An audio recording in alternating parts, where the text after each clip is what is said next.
Hi everyone, welcome to this video on lesson 8 of the atomic structure and periodic table scheme of work. This one is about electron structure, or sometimes called electron configuration. I'm not sure exactly which is right, but I mean the same thing. And with this one, I think you can pretty much get straight into the examples. In terms of a preamble, a kind of introduction to the students, it's worth just reminding them that we're using the Bohr model of the atom when we are drawing the electron configuration in this way, and that is a model. That is it's a much simpler model than the real one. But for the purposes of GCSE, it's absolutely fine because it essentially helps us understand some of the reactions, especially alkali metals, halogens, noble gases, things like that. It gives us a really simple picture about why metals behave as they do, and so on. It's something that they're going to come back to again and again and again. But it is worth stressing it is an oversimplification. What they will do at A level goes beyond this, and that's why at GCSE we only cover the first 20 elements, because our model that we're using here, this kind of planetary model with electrons orbiting around, actually, it only explains a limited number of things. But for GCSE, that's absolutely fine. So once I've kind of couched what we're going to do in this lesson, with that caveat, I would just get straight into the example and say, okay, oxygen. Now we've covered oxygen in a previous lesson. We kind of zoomed in on a water molecule, and then we looked at, okay, what's inside the molecule and so on. I'm going to assume for the purposes of this video that your class is they're kind of able to understand, when we're talking about atoms, how that relates to the matter that they see around them. It's worth checking on whiteboards or whatever to make sure that when you're going on about atoms, they know what you're talking about. But let's assume that they're happy with that, and now we're going to practice sketching what those atoms look like in terms of their electrons. So I'm going to start with my nuclide notation for an oxygen atom, and the first thing that I always do is start from first principles. Okay, if I've got these numbers, how many protons in the atom, how many neutrons, how many electrons? And again, this is what modeling is all about. It's doing the same thing again and again and again. It's following these disciplinary rules so that you shape the way students think. So what I'm going to do is I'm going to talk through. I'm going to say to students, right, my atomic number here is 8. Straight away then, that means I've got 8 protons. And it also means in an atom, I'm going to have 8 electrons, because the total positive charge and negative charge is going to balance out because there's no overall charge on an atom. And I know that my mass number is 16, so what that means is my total number of protons plus neutrons is going to come to 16, and therefore the remaining number of neutrons must be 8, because 8 plus 8 gives me 16. So that's nothing new, that's what we've done before. What we're then going to do, though, is essentially zoom in or focus on this number, the number of electrons. So we're going to sketch, and the rule that we're going to use here, and I'm going to keep it really, really simple. The chemists might argue that actually this rule is not very helpful, but I'm just thinking from my experience of teaching students of all levels of prior attainment, with varying interests in science. I just want to give them a really simple rule. If you're a chemist and you want to go beyond this, of course, this is a very simplified model. But I'm just going to give them the rule that we know and love, the 288 rule, and show them how I can use this number 8 electrons in an oxygen atom, to build up the number of electrons. So the 288 rule essentially says in the first energy level, we can only have 2 electrons. So I need to get to 8 in total. So what I'm going to do is add electrons to my energy level until I fill it up. And this one can only have 2 in. And again, if you want to go into quantum physics, great. If not, and they ask you why can it only have 2 in, you might just have to tell them to do a bit of research. It's one of those things that they're only going to find out later. This has only got 2 in. So what I need to do, if I've filled up one of my energy levels, is start a new energy level. When I'm drawing these, what I then do is start by spacing them out. And again, we don't want to get into electron spin and all of that stuff, but electrons tend to come in pairs, but because they're all negative and they all repel each other, they start out by being as far away as possible, not in pairs. So when I'm drawing my electrons, I'm going to start with 1, 2, fill up the first shell, and then start a new shell. So I've got 3, 4, 5, 6, and I've separated those out because they want to repel each other. But then, for reasons that, I mean, maybe I understood once, although I'm not really sure I did, but anyway, they pair up and we have these kind of opposite spins in orbitals. But anyway, then I can start pairing them up. So I've got to 6 here. I'm trying to get to 8 in total.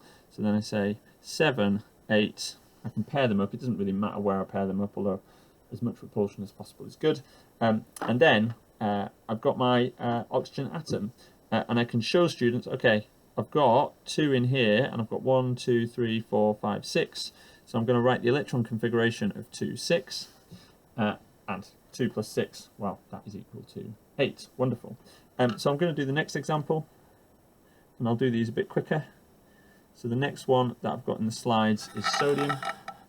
So if I start the process again, I'll just do PNE. This is a nice one because the numbers aren't even. Firstly, I'm going to do 11 and 11 for the protons and electrons. They're always the same in an atom. My total number of protons and neutrons is 23 from the mass number. Therefore, what's the missing number? Well, in this case, it must be 12. But remember, when we're drawing electron configuration, those two numbers are irrelevant.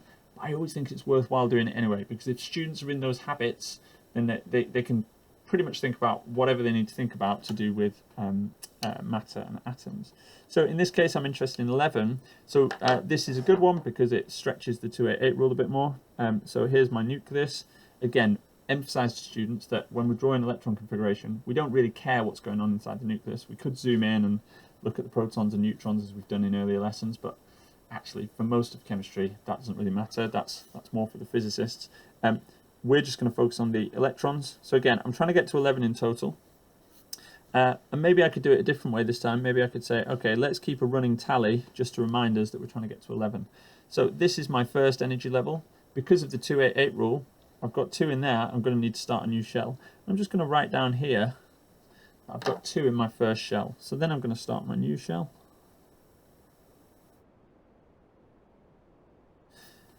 So now I need to see how many I can get in here. Now I'm sure I've already spotted that to get to 11, we're going to need, we're going to end up filling this and we're going to need a new shell. Students won't spot that straight away, so it's worth going through it and saying, okay, I now need to add them. So I've got 3, 4, 5, 6, okay, 7, 8, 9, 10. I've still not got to 11, but now I've got 1, 2, 3, 4, 5, 6, 7, 8. That shell is now full. I'm going to need to start a new shell. I'm using shells and energy levels interchangeably. Apologies. Again, chemists will frown. But yeah, students tend to find shells a bit easier. And then you can just say, well, look, okay, I've got 2 plus 8, so I've got 10 already. How many more am I going to need for 11 electrons in total? Well, I'm just going to need 1. So then my electron configuration here would be 281. And I can finish off with the last one, which is calcium. Let's come down here. And this is the biggest atom that they will be expected to draw, because then they get into the transition metals and it all gets a bit complicated. But again, if we go through the process here, and by this point you're probably not modelling this to them, you're probably getting them to do this on whiteboards, and there's lots more whiteboard questions that you can get them thinking about. But again, I've got 20 here, so that's 20 and 20, and then these two together equal 40, so the neutrons must be 20 as well. Remember, we're only interested in the electrons here. And again, going through this a little bit faster, so start my first shell, 1, 2. That's now full, so I'm going to write that down here. This could end up being quite a big atom, so I'm going to leave it like that. I'm going to start my next shell. I'm going to fill them up, so I've got 3, 4, 5, 6, 7, 8, 9, 10. So that's full now, because I've got 8 in the second shell by the 288 rule. I can only get 8, so I need to start a new shell, or a new energy level, I beg your pardon. Fill this up, so we got to 10, didn't we? So I've got 11, 12, 13, 14, 15, 16, 17, 18. Oh, goodness me. I'm trying to get to 20. I've still not filled it up, so I'm going to need to start yet another new energy level. Let's just rub this out to make it nice and neat. So I'm going to start another new energy level or another new shell. Oh, I've smudged that, what a shame. And then I'm going to go round all the way like this. Again, this is where your circle drawing and students' circle drawing will come under scrutiny. Finally, I've got 18 there, I said, so I just need 19, 20.